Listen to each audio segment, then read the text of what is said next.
Hello everybody, welcome back to the channel, and we are into part 2 today of rating each championship club's best performance of the season. Part 1 was out yesterday, doing the top half of the current league table. So if your team is in the top half and you're interested in that, go back and watch part 1. If your team's in the bottom half, keep watching, because we're going to deal with them. And hey, if you're just supporting the channel and you're interested in whatever, keep watching. As I said yesterday, this is the one video where I actually am going to acknowledge that one-eyed football supporters who only watch their team and only comment and concentrate on their team can actually help us out with objectivity here. So let me know in the comments if you think I'm in the right ballpark with your team's best performance of the season, and help me out. If you know differently, let me know in the comments, but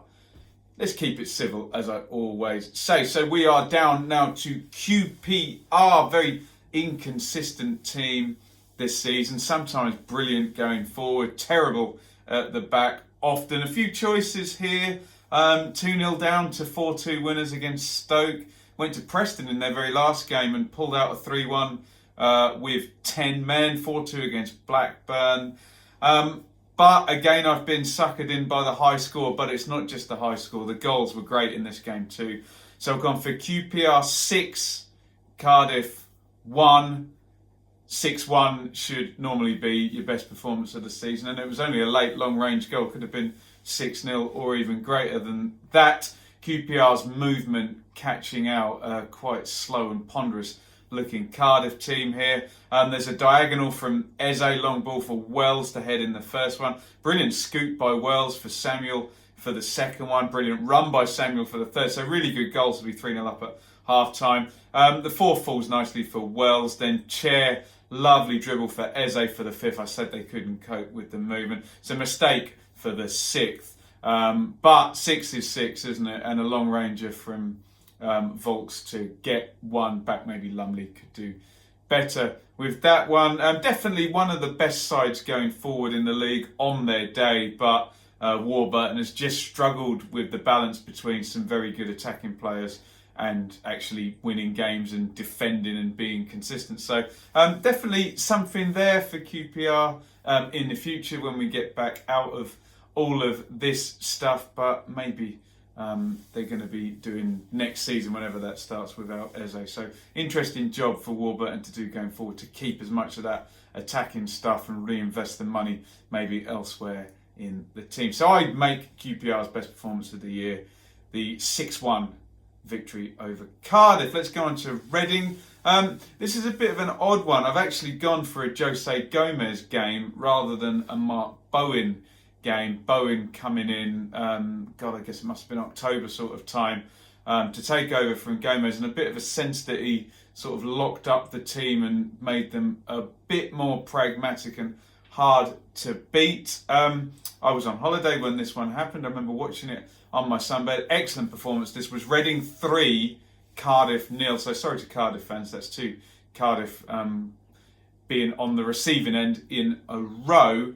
I do remember watching this, and Reading had a stuttery start, and I thought, like many, Warnock with parachute money would be all over this division, but Reading really do thrash them. Puskas with a lovely opener, dribbles in from the side and finishes, finds the corner. Then a nice striker's goal, and you're thinking, oh, here we go, Reading. You've got a 20-goal striker here, possibly. Big fee for Puskas. Remember, Swift adds the third. Puskas misses an easy one-on-one, and Maite misses a penalty. So 5-0 would not have flattered Reading in this game. As it all turns out, they do go off to Huddersfield and win again, and I think, here we go, Reading. Gomez did well at the end of last season to keep you up. Going to go on a good run with Puskas scoring lots of goals now. Didn't turn out that way. I think Gomez maybe falling short in his relationships with a few of the more senior players there, and quote the old cliche, losing the dressing room. But this, a very, very good performance, turned out to be a false dawn.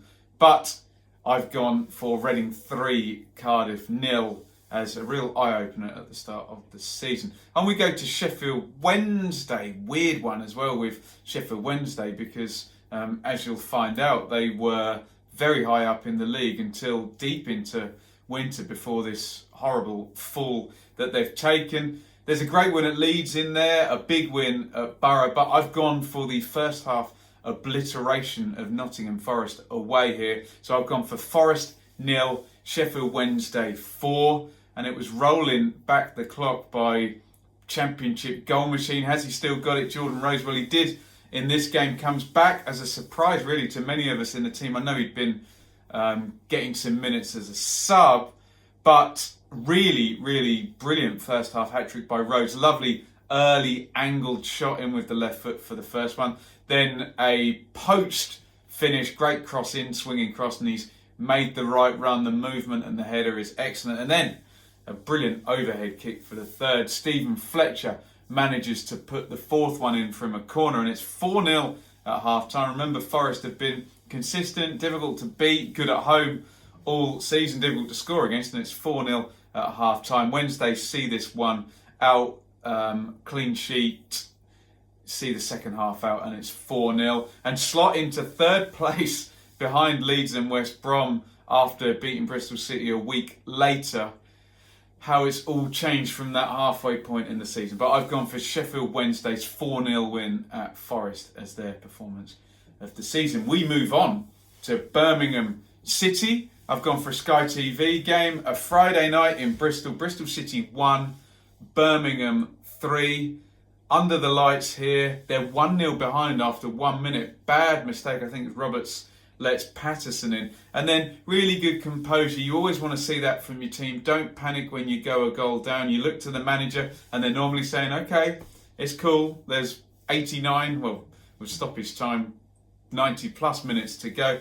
And it's a great job by Birmingham. Excellent composure to do this. Hogan, he's been a big difference maker since coming in January, gets the equaliser, poaches that one. Then excellent from Bellingham, where Birmingham have been good this season. It tends to have been Bellingham at some point, or Hogan recently, and Bellingham's cross forces the own goal from Andy Vyman. They see out the 2-1 right into stoppage time. Brilliant goal from Jutkiewicz here. Shows his power to back in, spin, and then a lovely little dink finish. Great goal by Big Jutkiewicz there. All could have gone south after the first goal, but excellent 3-1. When I was looking through the results, this one did stand out as well. It looks like a lot of Birmingham's wins have been punishing teams lower down in the table, but Bristol City certainly have been a decent side for proportions of this season, so job well done. And I've gone for Bristol City 1, Birmingham 3. And we go to Stoke. Tricky season for Stoke. Couple of wins under Nathan Jones, but we'll leave that to one side. However, already 10 wins under Michael O'Neill. There's a big 5-2 at Huddersfield. Late one with 2 stoppage time goals Wednesday. You always look at that and think maybe that's a bit more luck than judgment, but you never know.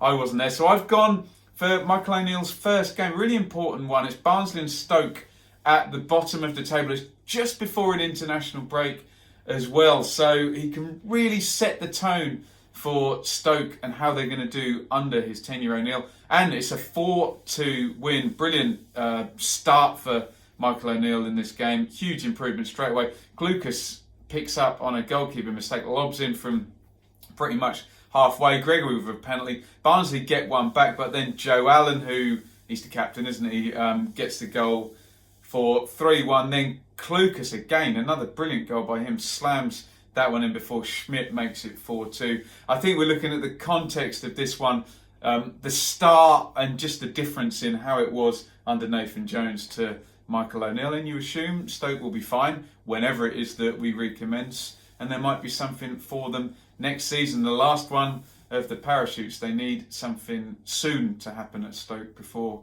the money drips away. Despite those Bet365 people there, FFP will bite for Stoke once those parachutes were gone. So I feel Barnsley 2, Stoke 4, an important one. As with all of these, I've said if you support the team and you know better, let me know in the comments what you think the best performance of the season was. On we go to Huddersfield, and I've gone for a bit of a pragmatic choice here. Charlton 0, Huddersfield 1. I know they've had bigger winning margins since the Cowleys have been in there, but I think this one was a really important one and a really good performance. Initial points pick up after they stabilised it, the Cowleys, but then it's a slip back down, no wins in 5. Off they go to Charlton. We can all see Charlton tumbling, and they're going to be a direct rival of Huddersfield's. And they go there and they get the win. 16 attempts here, none conceded on target. So a real sense of plugging away and going, not getting the rewards, despite the numbers saying that this is a good performance by Huddersfield. But they do keep going and they get the win in the 92nd minute. Matt Daly sweeping in, and you'd say good from the Cowleys, a substitute, getting the winner. It's what they needed to do to get over the line in this game. Sticks it in, starts a run of 3 wins in 5 games. I know some people might go for the reverse fixture of this one where they actually beat Charlton 4-0. But I think the context and the way they irked this victory out is the performance of the season for me that stood out. There, moving on, Borough. Most of Borough's results have been sort of single goal victories against direct rivals. So there's 2 that stand out. One is the 2-0 win at Preston, who are still in the playoffs to this day. And the one I've chosen, maybe an obvious one, West Brom 0, Borough 2. They're going away. They're on their good run and they take their momentum to league leaders West Brom. And it's a 2-0 win. Dan Ayala powering in from the corner, as we've seen him do from many years now. Good goalkeeping from Pears to save a Charlie Austin header. You need your whole team to function on a good performance.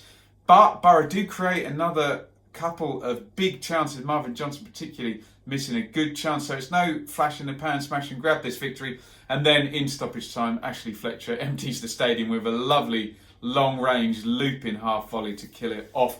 Excellent performance from Borough, and maybe that one the most obvious performance of the season by any team. In the Championship, on we go to Wigan, and Wigan have been awesome, frankly, leading up to the suspension of play. They're one team that will be affected in terms of momentum. I could have chosen the win at Leeds. That felt a little bit of a smash and grab.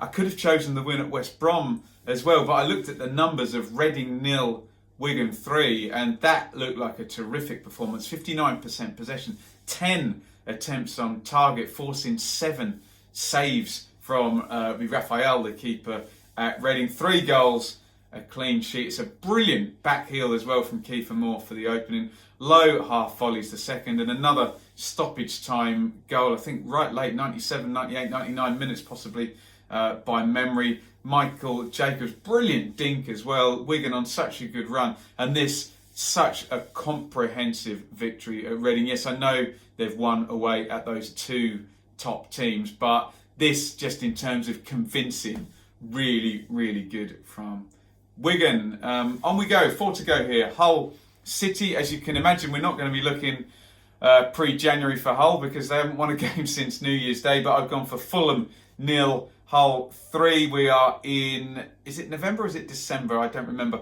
Hull's 3rd straight win, moving into 3 points to the playoffs. Must be November, mustn't it?